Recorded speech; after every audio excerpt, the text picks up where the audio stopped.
पढ़ लिया था कि जो प्रत्येक ग्रह है सूर्य के चारों ओर चक्कर लगाते हैं, दीर्घ वृत्ताकार कक्षा पे चक्कर लगाते हैं और उसके एक फोकस पे क्या स्थित होते हैं, सूर्य स्थित होते हैं। दूसरा नियम ये बताया था हमने कि जिनका वेग अधिक होता है, जो सूर्य के पास ग्रह होते हैं उनका वेग अधिक होता है और जो सूर्य से दूर ग्रह होते हैं उनका वेग कम होता है। ठीक है, इसी द्वितीय नियम के आधार पर तृतीय नियम बनाया गया और तृतीय नियम कहा गया है टी का स्क्वायर डायरेक्टली प्रोपोर्शनल आर के क्यूब का। ठीक है, टी का स्क्वायर डायरेक्टली प्रोपोर्शनल किसके है, आर के क्यूब का। ये केपलर का गति का तृतीय नियम है। इसका कहने का मतलब ये था, जैसे हमने द्वितीय नियम समझा था कि सूर्य के यदि कोई पास में ग्रह स्थित है तो इसका वेग क्या होगा, ज्यादा होगा, ये ज्यादा स्पीड से चक्कर लगाएगा। और अगर सूर्य से कोई ज्यादा दूर पर ग्रह है तो ये क्या लगेगा, कम वेग से चक्कर लगाएगा। कम वेग से चक्कर लगाएगा इसलिए इसकी क्षेत्रफल, हमने कल क्षेत्रफल वाला बताया था ना कि जितना दूरी पर होगा उसका क्षेत्रफल उतनी उसमें से तय करता है। तो अभी तृतीय नियम हमको समझना है। तो तृतीय नियम कि जितना दूरी होगा ग्रह उसका वेग कम होगा और वेग कम होने के कारण टाइम क्या लगेगा, टाइम ज्यादा लगेगा। वेग कम, टाइम ज्यादा, वेग अधिक और टाइम कम। तो बस यही चीज है। यहाँ पे टी है आपका टाइम और आर क्या है, त्रिज्या, सूर्य से ग्रह की दूरी। यहाँ पे सूर्य से ग्रह की दूरी है आर, मतलब आर क्यूब है। इसका कहने का मतलब है कि आर जितना ज्यादा होता जाएगा टी भी उतना ज्यादा। मतलब किस हिसाब से, ये क्यूब में बढ़ेगी दूरी तो टाइम किस में बढ़ेगा, स्क्वायर में बढ़ेगा। आ गया समझ में। जैसे अगर हम कहें कि किसी की दूरी 1000 किलोमीटर है तो उसको टाइम कितना लगना चाहिए, यहाँ पे स्क्वायर होना चाहिए। समझ लो पहले 10 है तो 10 का क्यूब करेंगे तो, और ये समझ लो 10, तो इसका 10 का स्क्वायर करना है तो 10 का क्यूब मतलब 1000 और 10 का स्क्वायर मतलब 100। तो 1000 किलोमीटर दूरी तय करने के लिए कितने घंटे लगे उससे, 100 घंटे। अगर इसी को और हम बढ़ा दें, 1000 का क्यूब कर दे तो इधर 100 का स्क्वायर हमको करना पड़ेगा, ये कहने का मतलब है ना। तो तृतीय नियम सबने लिख लिया हो, ना लिखा हो तो तृतीय नियम लिख लीजिए कि किसी भी ग्रह के परिक्रमण काल का वर्ग लिखना हो तो लिख लीजिए, जिन्होंने ना लिखा हो। किसी भी ग्रह का परिक्रमण काल का वर्ग, ये है परिक्रमण काल, टी क्या है यहाँ पे, परिक्रमण काल।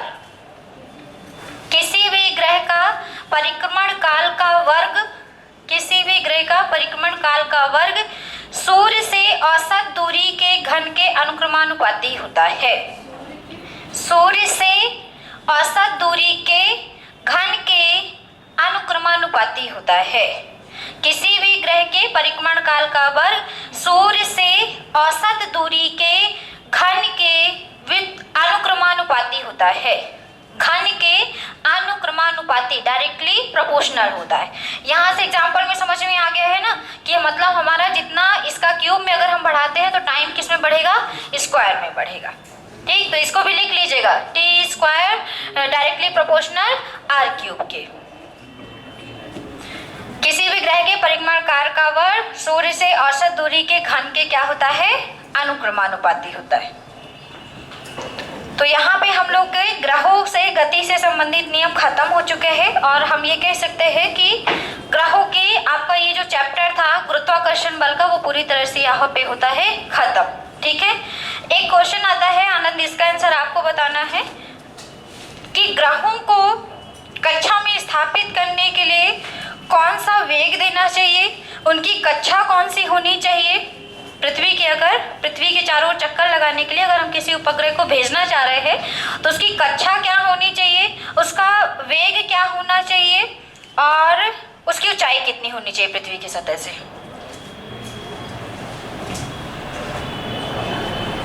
कोई उपग्रह भेजना है यहाँ से और उसे पृथ्वी के चारों ओर चक्कर लगाना है। ठीक है, तो चक्कर लगाने के लिए उसमें 3 चीजें चाहिए। एक तो उसकी कक्षा मालूम होनी चाहिए कि उसको किस कक्षा में रखना है, दूसरा किस वेग से रहना है, तीसरा उसकी ऊंचाई ना कि कितनी ऊंचाई पे। तो आपको तीनों चीज बताना है कि उसका वेग, उसकी कक्षा और उसकी सतह से ऊंचाई। वेग तो मतलब जो 84.4 मीटर पर मिनट 7.8 into 10 पावर 10 की पावर 3 क्या मीटर प्रति सेकंड। अगर पृथ्वी के समीप किसी भी उपग्रह को स्थित करना है तो उसको एक जो वेग दिया जाता है उसे हम कक्षीय वेग कहते हैं। और वो किस कक्षा में चक्कर लगाते हैं ना, पृथ्वी के चारों ओर उपग्रह किस कक्षा में चक्कर लगाते हैं, वृत्ति। हम सूर्य के चारों ओर नहीं कह रहे हैं, हम किसके चारों ओर कह रहे हैं, पृथ्वी। तो पृथ्वी के चारों ओर किस कक्षा में उपग्रह चक्कर लगाते हैं, वृत्तीय कक्षा। जो उनको वेग दिया जाता है उनका वेग क्या कहलाता है, कक्षीय वेग। और हमने बताया था कि पृथ्वी के समीप स्थित उपग्रह का कक्षीय वेग कितना होता है, 7.8 × 10⁻³ मीटर प्रति सेकेंड। और ऊंचाई कितनी रखनी चाहिए पृथ्वी से उपग्रह की, तो याद रखेंगे लगभग 36,000 किलोमीटर स्क्वायर, ठीक है, सॉरी किलोमीटर था, 36,000 किलोमीटर। इतनी ऊंचाई पर हम उसको स्थापित करते हैं, पृथ्वी की सतह से ऊंचाई, केंद्र से नहीं, पृथ्वी की सतह से ऊंचाई। तो एक स्टार पॉइंट बना के लिखे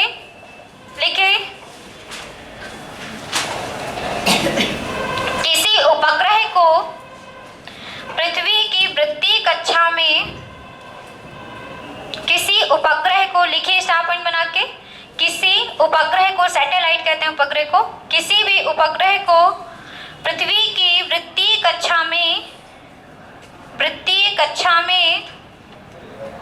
स्थापित करने के लिए, वृत्तीय कक्षा में स्थापित करने के लिए उसे पृथ्वी की सतह से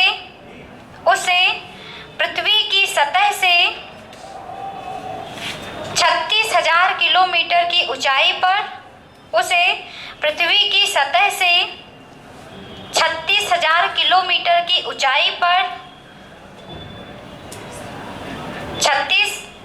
स्थापित करने के लिए उसे 36,000 किलोमीटर की ऊंचाई पर तथा उसे कक्षीय वेग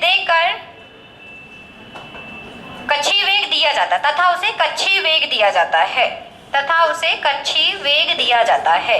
स्थापित करने के लिए उसकी ऊंचाई कितनी होनी चाहिए, 36,000 किलोमीटर, पृथ्वी की सतह से 36,000 किलोमीटर। और वेग कैसा होना चाहिए उसका, कक्षीय वेग। और कक्षीय वेग का मान आपको पता है कितना होता है पृथ्वी के समीप स्थित उपग्रह का, 7.8 × 10⁻³ मीटर प्रति सेकेंड। अब यहाँ पे आज होता है हमारा गुरुत्वाकर्षण बल खत्म। ग्रहों से संबंधित नियम भी हमने पढ़ लिए। गुरुत्वाकर्षण मतलब कह सकते हैं कि फोर्स का जो चैप्टर था वो खत्म हो गया है। आ गया सबको समझ में। आज हम लोग नया चैप्टर पढ़ने जा रहे हैं, डालिए एटॉमिक फिजिक्स।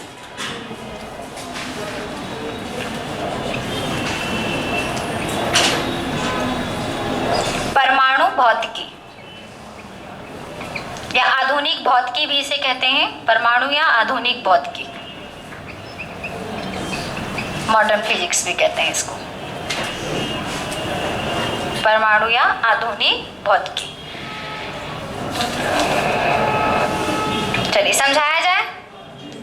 चलिए अब समझिएगा।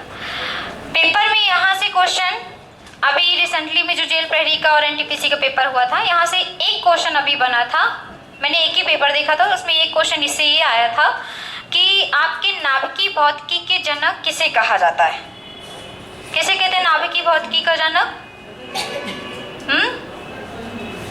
बताइए, नाभिकीय भौतिकी का जनक किसे कहा जाता है? तो फिर आधुनिक भौतिकी के जनक तो वो है न्यूटन है। बिल्कुल। तो फिर नाभिकीय भौतिकी भी कौन होंगे? न्यूटन ही होंगे। अच्छा ये बताइए कि भारतीय आधुनिक भौतिकी के जनक किसको कहते हैं?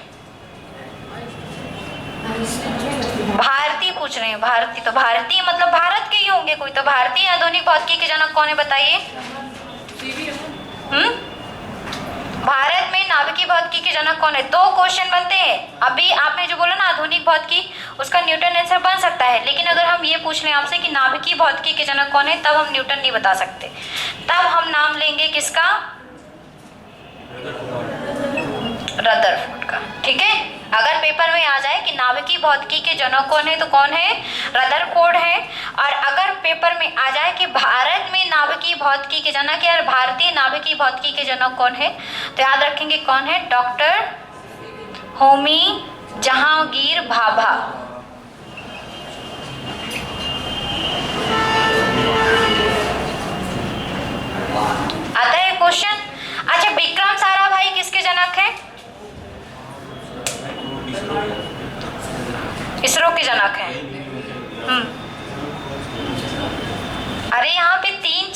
आते हैं, इकट्ठा नाम आते हैं और बहुत सारा कंफ्यूजन करते हैं। तो बताइए विक्रम साराभाई कौन है? अंतरिक्ष में जो भी अंतरिक्ष विज्ञान कार्यक्रम के जनक, ठीक है, अंतरिक्ष विज्ञान कार्यक्रम के जनक। बस डाउटफुल हो गया होगे सब कोई, तो डाउट को क्लियर कर लीजिए। अगर पेपर में आए कि नाभिकीय भौतिकी के जनक कौन है, तो नाभिकीय भौतिकी के जनक है रदरफोर्ड। भारतीय नाभिकीय भौतिकी के जनक कौन है, तो डॉक्टर होमी जहांगीर भाभा। और अंतरिक्ष विज्ञान कार्यक्रम के जनक कौन है, तो विक्रम साराभाई। क्लियर हो गए? ये तीनों क्वेश्चन आते हैं, तीनों क्वेश्चन में बहुत जबरदस्त कंफ्यूजन होता है, क्योंकि हम यहाँ पे न्यूटन का भी नाम लेते हैं, यहाँ पे हम सीवी रमन का भी नाम लेते हैं, तो पता नहीं चलता कि किसका कौन सा है। तो पहले तो ये तीनों पॉइंट फैक्ट बना के ऊपर ही लिख लीजिए, फिर हम समझाना स्टार्ट करते हैं। ये फैक्ट हैं तीनों, तो तीनों को लिख लीजिए। नाभिकीय भौतिकी के जनक कौन होंगे? रदरफोर्ड। भारतीय नाभिकीय भौतिकी के जनक डॉक्टर होमी जहांगीर भाभा। और अंतरिक्ष विज्ञान कार्यक्रम के जनक विक्रम साराभाई। इन तीनों को लिख लीजिए, तो फिर हम आगे समझाएं। देखिए, पहला है नाभिकीय भौतिकी के जनक, nuclear physics, father of nuclear physics Rutherford. भारतीय नाभिकीय भौतिकी के जनक डॉक्टर होमी जहांगीर भाभा। और अंतरिक्ष विज्ञान कार्यक्रम के जनक कौन है? आपके विक्रम साराभाई। अच्छा, परमाणु बम के जनक कौन है? भारतीय। भारत में परमाणु बम सबसे पहले किसने बनाया? अरे मिसाइल मैन नहीं पूछ रही हूँ मैं भाई। अगर ठीक है, अगर हम ये पूछे कि विश्व में परमाणु बम सबसे पहले किसने बताया, तो रॉबर्ट ओपेनहाइमर ने बताया, ठीक है, बनाया। लेकिन अगर भारत में पूछे कि भारत में परमाणु बम के जनक किसे माने जाते हैं, तो रदरफोर्ड। भारत के रदरफोर्ड है क्या? हाँ, सबको डाल दो इसी में। सीवी रमन। हाँ, सीवी रमन इधर तो आएंगे ही नहीं, नीचे आए ही नहीं, वो तो ऊपर ही रह गए। अरे मर नहीं गए भाई। सीवी रमन ने क्या बताया था बताओ? रमन प्रभाव बताया था, है? तो रमन प्रभाव इधर थोड़ी ना आएगा, बताओ। तो एक और फैक्ट लिख लीजिए, भारतीय परमाणु बम के जनक न्यूक्लियर, है ना, एटम कहते हैं परमाणु बम को, न्यूक्लियर एटम। भारतीय परमाणु बम के जनक हैं राजा रमन्ना।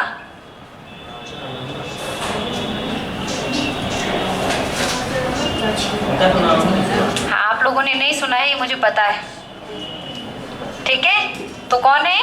राजा रमन्ना। बहुत लोगों ने नहीं सुना, आपकी क्या बात कहें, कोई भी नहीं सुना इनका नाम, और आपने सोचा भी नहीं होगा कि कुछ ऐसा भी होता है। हाँ, न्यूक्लियर एटम, एटम बम बोलते हैं वैसे, न्यूक्लियर एटम नहीं, एटम बम बोलते हैं, एटम बम, ठीक है। हो गया सबका? हाँ,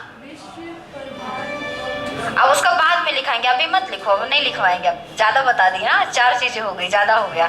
तो याद रखिएगा, ये फैक्ट लिखाने का मतलब ये है कि मुझे भी भूल जाता है बीच में, लिखाने पढ़ाते पढ़ाते बीच में क्या होता है कि मैं कुछ लिखाना होता है तो बीच में भूल जाता है। तो अभी याद आया, इसलिए सबको इकट्ठा लिखा दिया है ना। जिसे हमें भूल गया तो आपके कॉपी पर लिखा रहेगा, ये चीज़ है। क्योंकि बहुत सारी चीज़ें भी पढ़ाने के चक्कर में हो जाता है कि मुझे ध्यान से उतर जाता है कि ये भी पढ़ाना था, है ना। तो अब इन चारों को याद कर लेना है, कंफ्यूजन बिल्कुल भी नहीं करना है, क्योंकि यहाँ इस क्वेश्चन के आंसर तो सबसे गलत होते हैं, क्योंकि सबको कंफ्यूजन होता है। यहाँ पे हम बहुत सारे लोगों का नाम लेते हैं, चंद्रशेखर वेंकट रमन का नाम लेते हैं, सीवी रमन का नाम लेते हैं, वही है चंद्रशेखर वेंकट रमन, है ना, सीवी रमन को ही कहते हैं। नहीं पता? नहीं पता? वही है भाई, चंद्रशेखर, सीवी देखो, चंद्रशेखर वेंकट रमन, तो सीवी रमन। लो अब देखिए, चंद्रशेखर वेंकट अगर आ जाए और दूसरा नीचे आ जाए सीवी रमन, तो पक्का लगा के आओगे पता नहीं क्या। चलो, तो नाभिकीय भौतिकी के जनक कौन है? रदरफोर्ड। भारतीय नाभिकीय भौतिकी के कौन है? डॉक्टर होमी जहांगीर भाभा। अंतरिक्ष विज्ञान कार्यक्रम के जनक विक्रम साराभाई। और भारतीय परमाणु बम के जनक राजा रमन्ना। हो गया? चलिए, अब हम लोग स्टार्ट करते हैं, अपने मेन सब्जेक्ट पर आते हैं। ये भी इसी का पार्ट था, बस ये था कि ये फैक्ट के रूप में था, तो ये आपको समझा दिया है। तो एटॉमिक फिजिक्स शुरू करने के पहले, यहाँ पे एटॉमिक फिजिक्स शुरू करने में सबसे पहला नाम आता है एटम का, और एटम को हिंदी में क्या कहते हैं? परमाणु। ठीक है, एटम को क्या कहते हैं? परमाणु। तो परमाणु क्या होते हैं पहले ये समझ लीजिए। तो कोई बताएंगे परिभाषा परमाणु क्या होते हैं? सौरभ बताओ परमाणु क्या है? वह सूक्ष्मतम कण जो किसी भी रासायनिक अभिक्रिया में भाग नहीं लेता। और चलो कौन बताएगा? आप बताओ, किसको कहेंगे परमाणु? क्या है परमाणु? सबने सुना है ना परमाणु? कोई भी वस्तु होती है उसमें परमाणु के कण होते हैं, उनके एटम होते हैं। हाँ बताओ ऋषिका। ऋषिका नाम है? नाम ऋषिका। हाँ तो बताओ ऋषिका। हाँ मुक्त अवस्था मतलब फ्री होते हैं, ठीक है, और कहीं भी आ जा सकते हैं। और ये जुड़ के अणु बनता है ना? हाँ इनसे अणु बनता है। और इनकी खास बात बताओ, इनकी खास बात बताओ। बताओ आनंद, आप बताओ। मैम ये इतना सूक्ष्म कण होता है कि इसको दूसरे दो टुकड़ों में नहीं विभाजित। बिल्कुल, यह एक परमाणु जो है अविभाज्य कण है। कैसा कण है ये? अविभाज्य। इसे हम किन्हीं भी टुकड़ों में डिवाइड नहीं कर सकते। और परमाणु हमारा स्वतंत्र अवस्था में रहता है। ये आपका कहीं भी आ जा सकता है और किसी भी रासायनिक अभिक्रिया में भाग ले सकता है। किसी भी रासायनिक अभिक्रिया में भाग ले सकता है। याद रखिएगा। क्या लिखा है सौरभ? क्या लिखा है? वो लिखे कुछ और हो, बताओ कुछ और रहे हो कैसे? ये किसी भी रासायनिक अभिक्रिया में भाग ले सकता है। तो क्या हुआ परमाणु? परमाणु हमारा वह सूक्ष्मतम कण है जिसको भी हम किसी पार्ट में डिवाइड नहीं कर सकते, तोड़ नहीं सकते। मतलब ये अविभाज्य कण है। ये स्वतंत्र अवस्था में रहता है, मुक्त अवस्था में रहता है। और ये स्वतंत्र होते हैं ना कि नहीं होते? बताओ आनंद। अभी नहीं होते तो आ जा कैसे सकेंगे बताओ? तब तो मतलब ये आ जा नहीं सकते। होते हैं कि नहीं होते ये बताओ। तभी ना एक जगह से दूसरी जगह उड़ते रहते हैं। चलो बहुत अच्छा ये क्वेश्चन था। क्योंकि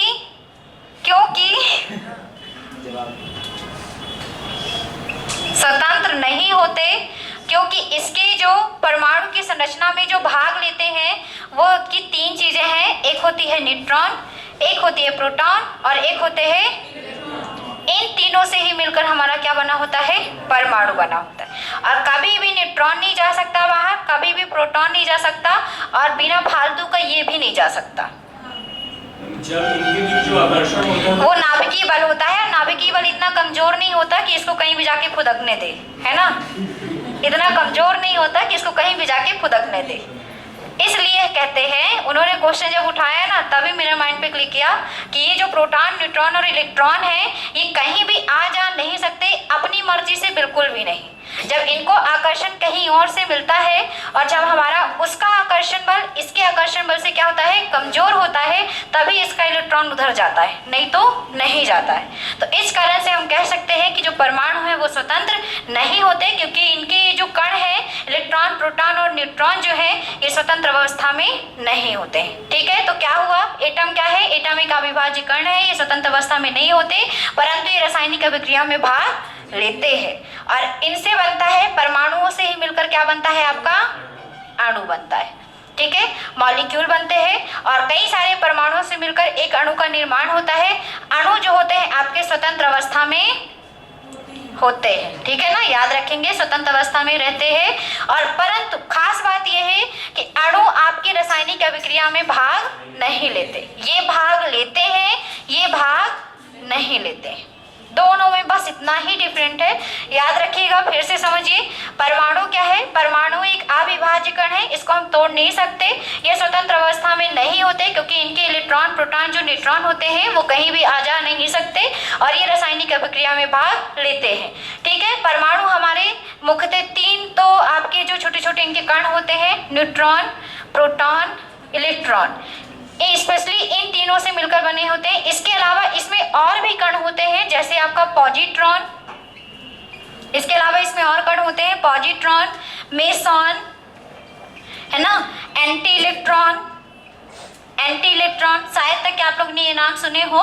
लेकिन इसके अलावा न्यूट्रॉन, प्रोटॉन, इलेक्ट्रॉन के अलावा अब और खोज की गई है और बताई गई कि परमाणु के अंदर आपके पॉजिट्रॉन, म्यूट्रॉन, एंटी इलेक्ट्रॉन ये सभी भी उपस्थित होते हैं, लेकिन ये सभी स्वतंत्र अवस्था में नहीं होते हैं। इस कारण से परमाणु स्वतंत्र अवस्था पे नहीं होता। परमाणुओं से मिलकर ही क्या बनता है, आपका अणु बनता है, लेकिन अणु स्वतंत्र अवस्था में रहते हैं, परंतु ये किसी रासायनिक अभिक्रिया में भाग नहीं ले सकते। इन्हें हम तोड़ सकते हैं कि नहीं तोड़ सकते? तोड़ सकते हैं, क्योंकि ये किससे बना है, परमाणु, है ना। अणुओं को हम किसमें तोड़ देंगे, परमाणु। क्या हम परमाणु को तोड़ सकते हैं? नहीं तोड़ सकते। क्लियर हो गया सबको? अब एक चीज समझिएगा, हमारा जो ये परमाणु है, हमने अभी अभी चित्र बनाया था और बताया था कि अंदर आपके इसके प्रोटॉन होता है और क्या होता है, न्यूट्रॉन होता है, और इसका जो ये वाला कक्ष होता है इसमें क्या होते हैं, इलेक्ट्रॉन होते हैं। तो यहाँ पे ये जो प्रोटॉन है इसमें कौन सा आवेश होता है, धन आवेश होता है। न्यूट्रॉन में कोई आवेश नहीं होता। हमारा जो न्यूट्रॉन होता है वो कैसा होता है, उदासीन होता है, न्यूट्रल होता है, और जो हमारा प्रोटॉन होता है वो कैसा होता है, धन आवेश वाला। और इलेक्ट्रॉन में कैसा आवेश होता है, ऋण आवेश, मतलब ये कैसा होता है, निगेटिव होता है। ठीक है, तो इसके जो तीन हमारे हमने बताया ये होते हैं, लेकिन इनकी अभी ज़्यादा संरचना नहीं बताई गई कि कहाँ होते हैं कहाँ नहीं होते, लेकिन याद रखेंगे कि तीन को बताए गए हैं। तो जिसको प्रोटॉन और न्यूट्रॉन होंगे वो इसके केंद्र के अंदर होंगे। प्रोटॉन में धनावेश होता है, न्यूट्रॉन में कोई आवेश नहीं होता है, और इलेक्ट्रॉन में ऋण आवेश होता है। और ये प्रोटॉन की इलेक्ट्रॉन जो होते हैं प्रोटॉन की कक्षा में क्या कर रहे होते हैं, चक्कर लगा रहे होते हैं। ठीक है, जैसे एग्जाम्पल वाइज केमिस्ट्री के एक एग्जाम्पल समझते हैं। जैसे सोडियम का परमाणु क्रमांक कितना होता है, 11 होता है। कितना होता है, 11। तो आपने कभी भी केमिस्ट्री में 10th में पढ़ा होगा, तो इसकी परमाणु कक्षा बनाने के लिए आती है, बताया जाता है स्थायी, तो स्टेबिलिटी वर्ड सुना होगा। तो कैसे बनाते हैं, हाँ, इलेक्ट्रॉनिक विन्यास बनाने के लिए आता है ना। तो इसमें कक्षा में अगर स्थापित करना है तो प्रोटॉन, न्यूट्रॉन ये हो गए। इसमें ये क्या है, परमाणु क्रमांक मतलब क्या होता है, इलेक्ट्रॉन की संख्या की प्रोटॉन की संख्या। ये बताओ कि परमाणु क्रमांक क्या होता है, प्रोटॉन की संख्या की इलेक्ट्रॉन की संख्या? किसकी संख्या होती है, प्रोटॉन की संख्या। ज्यादातर परमाणुओं में ये होता है कि जो प्रोटॉन होता है उतना ही क्या होता है, इलेक्ट्रॉन होता है। तो यहाँ पे हम प्रोटॉन की संख्या बोलते हैं आपके परमाणु क्रमांक को, और इलेक्ट्रॉन की संख्या भी वही मानी जाती है। पहले कक्ष में कितने इलेक्ट्रॉन आएंगे, 2 आते हैं। दूसरे वाले कक्ष में कितने आते हैं, पहले कक्ष में 2, दूसरे में भी 8, तीसरे में भी 8, चौथे में 18, पांचवें में 18, फिर 32, फिर 32, फिर आगे चलो, हो गया, खत्म करो। अभी ये केमिस्ट्री में पढ़ाएंगे, इसमें नहीं पढ़ाएंगे। ठीक है ना, ये इलेक्ट्रॉनिक विन्यास कहलाते हैं। ठीक है, जो आपके इलेक्ट्रॉनों को भरने, कक्ष में भरने के लिए एक विन्यास बनाया गया है कि ऐसे ऐसे हम परमाणुओं को क्या करेंगे, भरेंगे। परमाणु में जो इलेक्ट्रॉन है उनको भरेंगे। तो पहले वाले कक्षा में 2 आ गए, 11 में से 2 गए, कितना बचा, कौन बोला 8? 8 कहाँ से बचेंगे भाई, 8 भर गए, तो 8 और 2 हो गए 10। अभी कितना बचा, 1 बचा।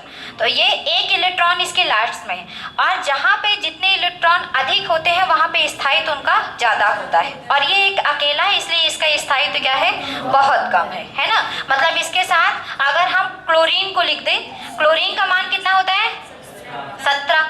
तो 17 के अगर हम बॉन्डिंग बनाएं तो 17 में लास्ट में कितने आएंगे, 7 आएंगे। 17 में 7 देखो, 2 तो अंदर हो गए, 8 इधर हो गए। इस वाली कक्षा में क्लोरीन में कितने होंगे, 7। तो उसका 7 और इसका 1 दोनों बाउंड कर ले तो क्या बन जाता है हमारा, NaCl, नमक बना दिया, हो गया। तो ये था केमिस्ट्री, ये फिजिक्स नहीं था, बस आपको समझाने के लिए बताया है कि ये होते हैं इनके परमाणु, है ना। ऐसे हम संरचना बनाते हैं और ऐसे ये ही होते हैं। ये समझाने के लिए वैज्ञानिकों ने बताया है, ये हम अपने से नहीं बता रहे हैं। ये मत समझना कि मैडम अपने से कुछ बता रहे हैं, ये सब कुछ बताया गया है और वो आपको हमने समझाया कि ऐसा होता है। ठीक है, तो याद रखेंगे कि आपका जो परमाणु है वो स्वतंत्र अवस्था में नहीं होता, इसमें इलेक्ट्रॉन, प्रोटॉन और न्यूट्रॉन उपस्थित होते हैं, जिसमें से न्यूट्रॉन जो धनावेश होता है, न्यूट्रॉन उदासीन होता है, प्रोटॉन धनावेश होता है, न्यूट्रॉन उदासीन होता है, इलेक्ट्रॉन क्या होता है, ऋण आवेश होता है। चलो थोड़ा सा लिखो परमाणु और अणु के बारे में, फिर आगे समझाते हैं। बोलने तो पहला हेडिंग करिए एटम, परमाणु डालिए और लिखिए किसी पदार्थ का वह सूक्ष्मतम कण, किसी पदार्थ का वह सूक्ष्मतम कण, किसी पदार्थ का वह सूक्ष्मतम कण जो स्वतंत्र अवस्था में नहीं रह सकता, किसी पदार्थ का वह सूक्ष्मतम कण जो स्वतंत्र अवस्था में नहीं रह सकता, परंतु स्वतंत्र अवस्था में नहीं रह सकता परंतु सभी प्रकार की रासायनिक अभिक्रियाओं में भाग लेता है, परंतु सभी प्रकार की रासायनिक अभिक्रियाओं में भाग लेता है, पार्टिसिपेट करता है, परंतु सभी प्रकार की रासायनिक अभिक्रियाओं में भाग लेता है, परमाणु कहलाता है, भाग लेता है, परमाणु कहलाता है। सभी रासायनिक अभिक्रियाओं में भाग लेता है, परमाणु कहलाता है। परमाणु की त्रिज्या कितनी होती है? 10 की पावर -10। 10 की पावर -10 मीटर। लिख लीजिए, परमाणु की त्रिज्या 10 की पावर -10 मीटर होती है। परमाणु की त्रिज्या 10 की पावर -10 मीटर होती है।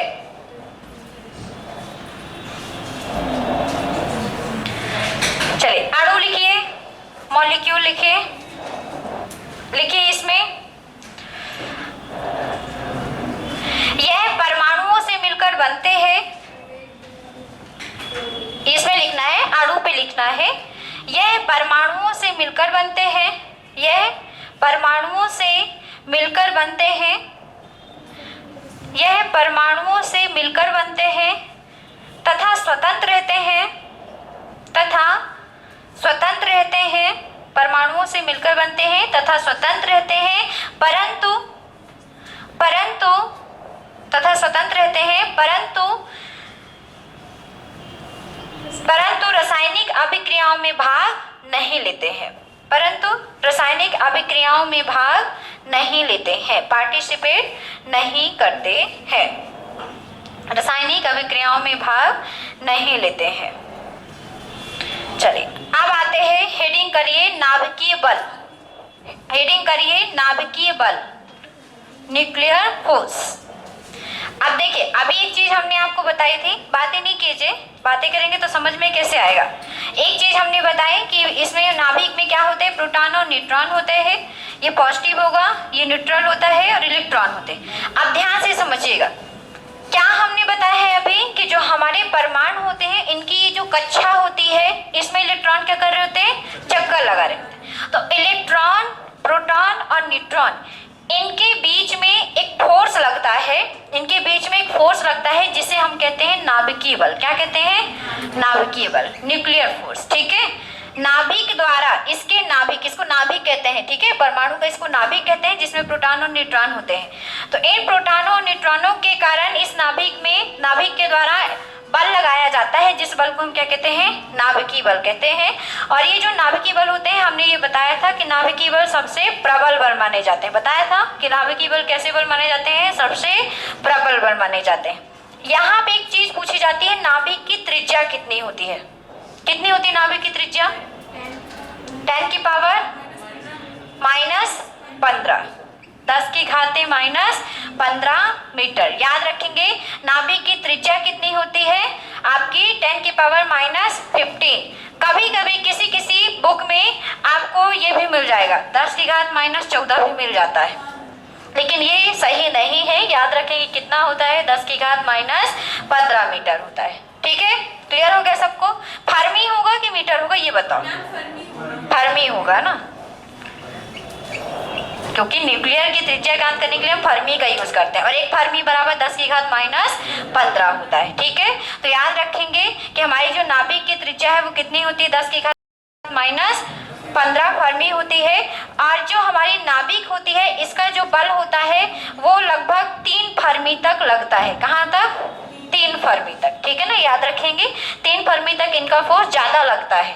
ठीक, तो नाभिकीय बल क्या है? नाभिक के द्वारा परमाणु में लगने वाला जो बल होता है वो नाभिकीय बल होता है, और नाभिकीय बल सबसे प्रबल मतलब कि स्ट्रांग माना जाता है।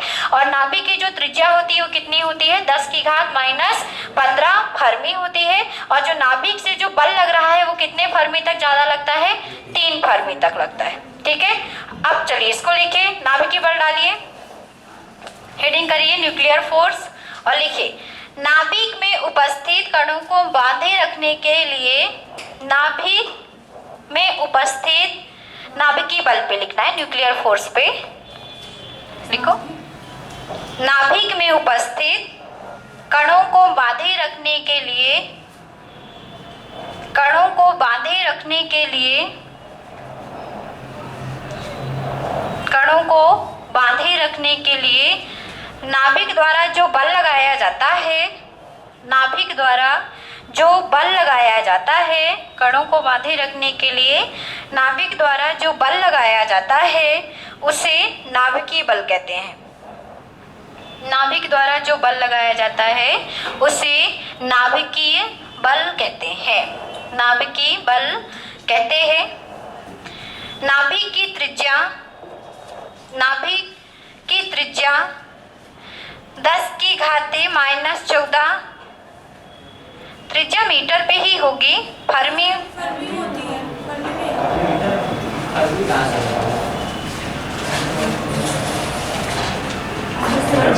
यदि नापा जा रहा है तो उसकी जो लंबाई नापी जाएगी तो मीटर, लंबाई तो मीटर में, त्रिज्या तो मीटर में ही आएगी। फर्मी बोला जाता है, नाभिक के लिए फर्मी बोला जाता है, लेकिन जो इसमें आता है वो मीटर में ही आता है। फर्मी बराबर होता है। अच्छा सुन लो, फर्मी नहीं होता यहाँ पे, एक फर्मी बराबर होता है 10⁻⁻15 मीटर, तो मीटर ही आएगा। एक फर्मी बराबर इतना होता है ना, फर्मी नहीं, वही तो मैं डाउट में कर रही हूँ कि फर्मी होगा कि नहीं होगा। चलो लिखो नाभिक की त्रिज्या, नाभिक की त्रिज्या 10⁻⁻15 मीटर होती है। एक फर्मी बराबर 10⁻⁻15 मीटर होता है। ठीक है, क्या लिखा? नाभिक की त्रिज्या कितनी होती है? 10⁻⁻15 मीटर होती है। फर्मी, एक फर्मी बराबर होता है क्योंकि त्रिज्या फर्मी में मापी जाती है, लेकिन हम इधर फर्मी नहीं लिखते हैं, हम इधर क्या लिखते हैं? मीटर। इसके कहने का मतलब है कि एक फर्मी में कितने मीटर होते हैं? 10⁻⁻15। तो यहाँ पे 3 फर्मी है, मतलब 10⁻⁻45। यही होगा कि नहीं होगा? इसको आप लोग बाद में निकाल लेना। चलो लिखो आगे, आगे लिखिए नाभिकीय बल, नाभिकीय बल 3 फर्मी तक, नाभिकीय बल 3 फर्मी तक ही प्रभावी होता है। नाभिकीय बल 3 फर्मी तक प्रभावी होता है। नाभिकीय बल 3 फर्मी तक प्रभावी होता है। 3 × 10⁻⁻15 बिल्कुल, निकाल लिए क्या मोबाइल से? हाँ हो जाएगा ना उधर। चलो लिखो 3 फर्मी तक प्रभावी होता है, लिख लिया। अब आते हैं, एक पॉइंट होता है यहाँ पे नाभिक का स्थायित्व, स्टेबिलिटी ऑफ न्यूक्लियर। स्थायित्व का मतलब ये है कि कोई भी नाभिक जो है कितना स्थायित्व बनाकर रखता है, मतलब बैलेंस बनाकर रखता है, और कितना स्थायी होता है, परमानेंट होता है। तो यहाँ पे जो ये प्रोटॉन है और यहाँ पे जो न्यूट्रॉन है, इन दोनों का अगर रेशियो, प्रोटॉन और न्यूट्रॉन का अगर रेशियो, यहाँ पे न्यूट्रॉन और प्रोटॉन का रेशियो अगर 1:1 का है, मतलब दोनों बराबर हैं, तो नाभिक स्थायी माना जाता है। क्या माना जाता है? नाभिक स्थायी, मतलब कि प्रबल स्थायित्व इसमें होता है, स्टेबल होता है ज्यादा। लेकिन अगर न्यूट्रॉन प्रोटॉन से अधिक हो जाता है तो नाभिक अस्थायी हो जाता है। क्या हो जाता है? नाभिक अस्थायी होता है। फिर से बताओ हमें, क्या बोला हमने? दोनों बराबर होते हैं, सही होता है। जब न्यूट्रॉन प्रोटॉन से हो जाते हैं तो स्थायी हो जाते हैं। बिल्कुल। पेपर में क्वेश्चन क्या आता है? अगर पेपर में ऐसा क्वेश्चन आ जाए, पूछ ले आपसे कि बताइए अगर किसी नाभिक में न्यूट्रॉन की मात्रा बहुत अधिक तेजी से बढ़ रही है तो परमाणु क्या होगा? स्थायी होगा कि अस्थायी होगा? अस्थायी। तो ये हमने ये बताया कि अस्थायी होने के लिए कौन उत्तरदायी है? न्यूट्रॉन उत्तरदायी। यदि किसी नाभिक में प्रोटॉन और न्यूट्रॉन का जो रेशियो होता है अगर 1:1 है, मतलब दोनों इक्वल होते हैं, तो नाभिक क्या होता है? स्थायी होता है। मतलब कि उसके जो अणु होंगे वो परमानेंट बंधे रहेंगे एक दूसरे से, बल भी ज़्यादा लगेगा। लेकिन जैसे ही न्यूट्रॉन की संख्या प्रोटॉन की संख्या से क्या हो गई, ज़्यादा हो जाती है, तो नाभिक कैसा हो जाता है, अस्थायी हो जाता है। ठीक है, अस्थायी हो जाता है। या फिर ऐसा भी कह देते हैं कि अगर 1.5 भी हो गया, न्यूट्रॉन जो है प्रोटॉन से 1.5 भी ज़्यादा हो गया, तब भी नाभिक क्या हो जाता है, अस्थायी होता है। जितने भी हमारे 82 से अधिक परमाणु क्रमांक वाले जितने भी हमारे तत्व हैं, 82 से अधिक, उन सभी तत्वों को हम कौन से तत्व कहते हैं, रेडियोधर्मी। कौन से तत्व कहते हैं उनको हम, रेडियो एक्टिव एलिमेंट्स कहते हैं ना। जितने भी हमारे आवर्त सारणी पढ़ी है सबने अभी, क्योंकि आवर्त सारणी यहाँ पे इसलिए आएगी क्योंकि हम लोग एटॉमिक पढ़ रहे हैं, एटम पढ़ रहे हैं ना, तो एटम के लिए हमको जरूरी है वो। तो याद रखेंगे कि आवर्त सारणी में जितने भी 82 से अधिक परमाणु क्रमांक वाले जितने भी आपके तत्व हैं, एलिमेंट्स हैं, वो सभी तत्व क्या कहलाते हैं, रेडियोधर्मी। क्योंकि जितने भी 82 से अधिक जो परमाणु तत्व हैं वो अपनी मतलब जो तत्व होते हैं इनसे किरणें निकलने लगती हैं, क्योंकि इनका नाभिक क्या हो जाता है, अस्थायी हो जाता है। इसमें न्यूट्रॉनों की संख्या बहुत अधिक बढ़ जाती है, जिसके कारण से इनमें से किरणें निकलती हैं और उन किरणों का नाम है अल्फा, बीटा, गामा। ठीक है, कौन सी किरणें निकलती है, अल्फा, बीटा, गामा। और इन किरणों को सज्जित करने वाले तत्व क्या कहलाते हैं, रेडियोधर्मी तत्व। फिर से समझिए, क्योंकि यहाँ पे दो चीजें एक साथ हम लिंक करा रहे हैं। यहाँ पे एक चीज और पूछी जाती है, तो याद रखिएगा, जिन नाभिकों के परमाणु और न्यूट्रॉनों का जो रेशियो होता है कितना हो, 1:1 का, तो कैसे होते हैं, स्थायी। यदि न्यूट्रॉन की संख्या प्रोटॉन से बढ़ जाएगी तो कैसा हो जाएगा, अस्थायी। अगर 1.5 भी हो गया अगर, तो क्या हो जाएगा, अस्थायी। और हमारे आवर्त सारणी में जितने 82 से अधिक क्रमांक वाले जितने भी एलिमेंट्स हैं वो सभी क्या कहलाते हैं, रेडियोधर्मी। क्योंकि इन तत्वों से कौन सी किरणें निकलती हैं, अल्फा, बीटा और गामा। इस कारण से इनको हम कैसा तत्व कहते हैं, रेडियोधर्मी तत्व। अल्फा, बीटा, गामा सुना है। गामा किरणों की खोज किसने की, सुना तो है, अभी सबने बोला ऐसे में। बताओ, अब इसीलिए बोलते सोच समझ के मुझसे बोला करो। बताओ, गामा किरणों की खोज किसने की, किसने की थी, बैकुरल ने की थी। वेरी गुड, बैकुरल ने ही की थी, डाउट मत करो, बैकुरल ही है। चलो पहले इतना लिखो, क्या लिखा था अभी, नाभिकीय बल। हेडिंग कीजिए नाभिक का स्थायित्व, हेडिंग करिए नाभिक का स्थायित्व। स्थायित्व को इंग्लिश में कहते हैं स्टेबिलिटी। नाभिक का स्थायित्व, ये लिखा हुआ है, स्टेबिलिटी ऑफ न्यूक्लियर। चलो लिखिए, किसी नाभिक का स्थायित्व, हेडिंग करके लिखिए, किसी नाभिक का स्थायित्व, उसमें उपस्थित, किसी नाभिक का स्थायित्व, उसमें उपस्थित प्रोटॉनों व न्यूट्रॉनों, किसी नाभिक का स्थायित्व उसमें उपस्थित प्रोटॉनों व न्यूट्रॉनों, प्रोटॉनों व न्यूट्रॉनों के अनुपात पर निर्भर करता है। प्रोटॉनों व न्यूट्रॉनों के अनुपात पर निर्भर करता है, निर्भर करता है।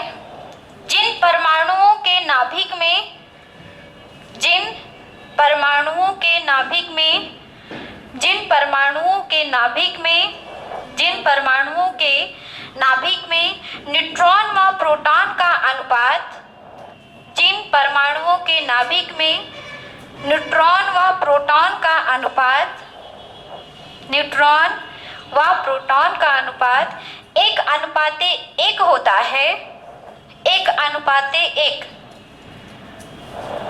1:1 होता है,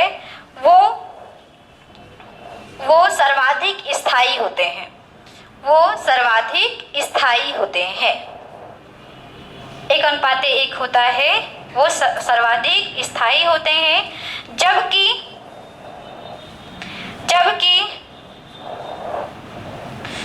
न्यूट्रॉनों की संख्या, जबकि न्यूट्रॉनों की संख्या प्रोटॉन के सापेक्ष बढ़ जाती है, जबकि न्यूट्रॉनों की संख्या, न्यूट्रॉनों की संख्या प्रोटॉन के सापेक्ष मतलब प्रोटॉन उतना ही रहे और इसके सापेक्ष में न्यूट्रॉन क्या हो जाए, बढ़ जाए। ठीक है, न्यूट्रॉनों की संख्या प्रोटॉन के सापेक्ष बढ़ जाती है तब तत्व का स्थायित्व घट जाता है, तब तत्व का स्थायित्व घट जाता है, स्थायित्व घट जाता है और तत्व रेडियोधर्मी तत्व में बदल जाता है, और तत्व रेडियोधर्मी को इंग्लिश में कहते हैं रेडियो एक्टिविटी, रेडियोधर्मी तत्व में बदल जाता है। रेडियो स्थायित्व घट जाता है, स्थायित्व घट जाता है और तत्व रेडियोधर्मी तत्व में बदल जाता है, रेडियोधर्मी तत्व में बदल जाता है। और रेडियोधर्मी तत्व की खास बात यह है कि उनसे हमेशा कौन सी किरणें निकलती हैं, अल्फा बीटा गामा किरणें निकलती हैं। आगे समझ में। और हमारे आवर्त सारणी के जो तत्व हैं 82 क्रमांक से जितने भी अधिक के तत्व हैं वो सभी कैसे तत्व हैं, रेडियोधर्मी हैं। मतलब कि वो कैसी किरणें निकाल रहे होंगे, अल्फा बीटा गामा। आगे सबको समझ में इस चीज के बारे में। पेपर में यहाँ से क्वेश्चन बनता है कि बताइए किसकी संख्या बढ़ने पर स्थायित्व तो घट जाता है या जो हमारा नाभिक होता है वो अस्थायी हो जाता है, तो किसकी संख्या बढ़ेगी, न्यूट्रॉन की अगर संख्या बढ़ गई है मतलब वो तत्व कैसा हो रहा है, अस्थायी हो रहा है। हो गया ना। बस इतना ही माइंड पे लिंक रखिएगा कि अगर प्रोटॉन और न्यूट्रॉन इक्वल है मतलब तत्व क्या होगा, स्थायी होगा। अगर न्यूट्रॉन की संख्या प्रोटॉन के सापेक्ष में बढ़ गई है तो आपका जो नाभिक है वो कैसा हो जाएगा, अस्थायी हो जाएगा। और अस्थायी होने का मतलब है तत्व क्या हो जाएगा, रेडियोधर्मी, मतलब उनमें कौन सी किरणें निकलेंगी, अल्फा बीटा गामा। और हमारी आवर्त सारणी की जितनी 82 से अधिक क्रमांक वाले जो तत्व हैं वो सभी तत्व क्या कहलाते हैं, रेडियोधर्मी। इतना क्लियर हो गया। हाँ बोलो। रेडियो एक्टिव एलिमेंट्स, चलो हो गया सबका इतना ना, बहुत समझाना पड़ता है। चलो अब लिखो, अब लिखिए एटॉमिक नंबर, परमाणु क्रमांक क्या है, परमाणु भार क्या है ये भी समझ लीजिए। परमाणु क्रमांक और परमाणु भार।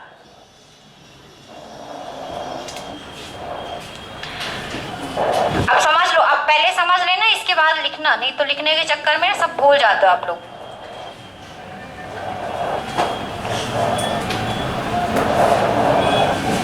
हम 4 चीजें एक साथ समझा रहे हैं, अब समझना, एक साथ नहीं समझाएंगे, एक एक करके समझाएंगे।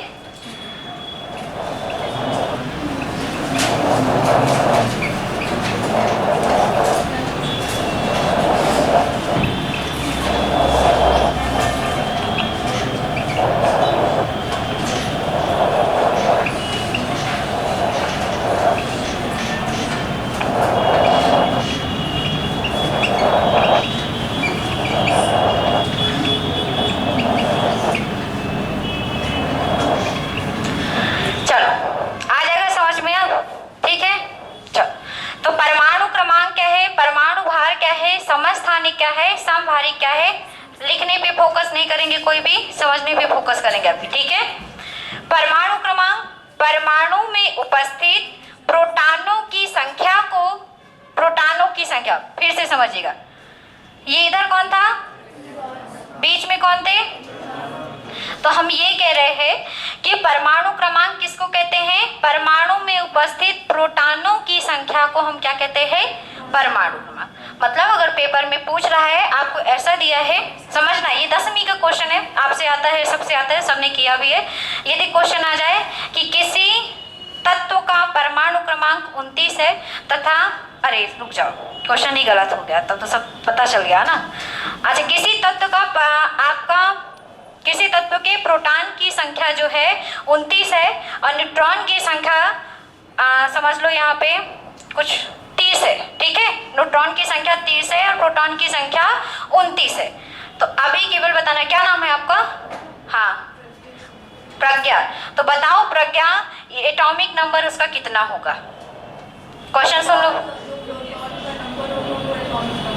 आ गया ना समझ में, वेरी गुड। अब बैठ जाओ, सबको आ गया समझ में कि अगर परमाणु क्रमांक पूछ रहा है मतलब कि वो क्या पूछ रहा है, प्रोटॉन की संख्या पूछ रहा है, ठीक है। तो प्रोटॉन की संख्या ही क्या कहलाती है, आपकी परमाणु क्रमांक।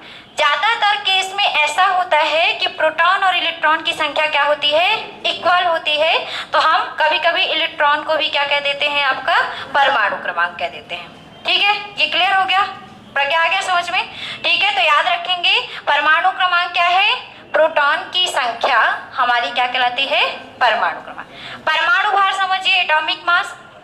परमाणु भार प्रोटॉन प्लस न्यूट्रॉन क्या कहलाता है आपका, एटॉमिक मास। फिर समझना, हमारी जो परमाणु में और नाभिक में उपस्थित जो प्रोटॉन है और न्यूट्रॉन है, इन दोनों की संख्या का योग क्या कहलाता है, परमाणु भार कहलाता है। केवल न्यूट्रॉन की संख्या भार नहीं कहलाता, ठीक है ना, इन दोनों का योग क्या कहलाता है, परमाणु भार कहलाता है। क्लियर हो गया, पेपर में आ जाए कि बताइए परमाणु भार कहलाता है केवल प्रोटॉन की संख्या, केवल इलेक्ट्रॉन की संख्या, कि इलेक्ट्रॉन और प्रोटॉन की संख्या, कि प्रोटॉन और न्यूट्रॉन, तो क्या होगा, प्रोटॉन और न्यूट्रॉन। क्लियर हो गया सबको। चलिए अब आते हैं समस्थानिक, जिनकी परमाणु संख्या क्या हो, समान हो, मतलब एटॉमिक नंबर क्या हो, सबका इक्वल हो, और उनका जो परमाणु भार होता है, मतलब प्रोटॉन प्लस न्यूट्रॉन क्या हो, अलग अलग होता है, वो क्या कहलाता है, समस्थानिक। जैसे आप लोगों ने सुन के रखा होगा ना हाइड्रोजन के समस्थानिक, तो हाइड्रोजन के कई सारे समस्थानिक होते हैं, जैसे 1H1, 1H2, 2 पर लिखेंगे कि नीचे ऐसे लिखते हैं, लिखवाओगे गलत लगता है, 1H1, 1H2, 1H3, तो कौन बताएंगे कि 1, 2, 3 क्या है, अरे ये तो नाम हो गए, प्रोटियम, ड्यूटेरियम, ट्राइटियम। मैं ये पूछ रही हूँ कि 1, 2, 3 क्या है, यहाँ पे एटॉमिक मास है, और नीचे लिखी हुई संख्या क्या है, परमाणु क्रमांक। सबको पता है कि हाइड्रोजन का परमाणु क्रमांक कितना होता है, 1 होता है, सबको पता है इस चीज के बारे में। तो परमाणु क्रमांक क्या है, तीनों के 1 है, लेकिन परमाणु भार क्या है, तीनों के अलग अलग। तो यही तो है आपका समस्थानिक, ऐसे तत्व जिनके परमाणु क्रमांक समान किंतु परमाणु भार क्या होते हैं, अलग अलग होते हैं, वो एक दूसरे के क्या कहलाते हैं, समस्थानिक। मतलब हम ये कह सकते हैं कि हाइड्रोजन के कितने समस्थानिक होते हैं, 3 समस्थानिक। इसका नाम है प्रोटियम, इसका नाम है ड्यूटेरियम, और इसका नाम है ट्राइटियम। ठीक है, अब आते हैं समभारिक पे, ऐसे तत्व जिनके क्या हो, परमाणु भार क्या हो, समान हो, लेकिन परमाणु क्रमांक क्या हो, अलग अलग होते हैं, वो क्या कहलाते हैं,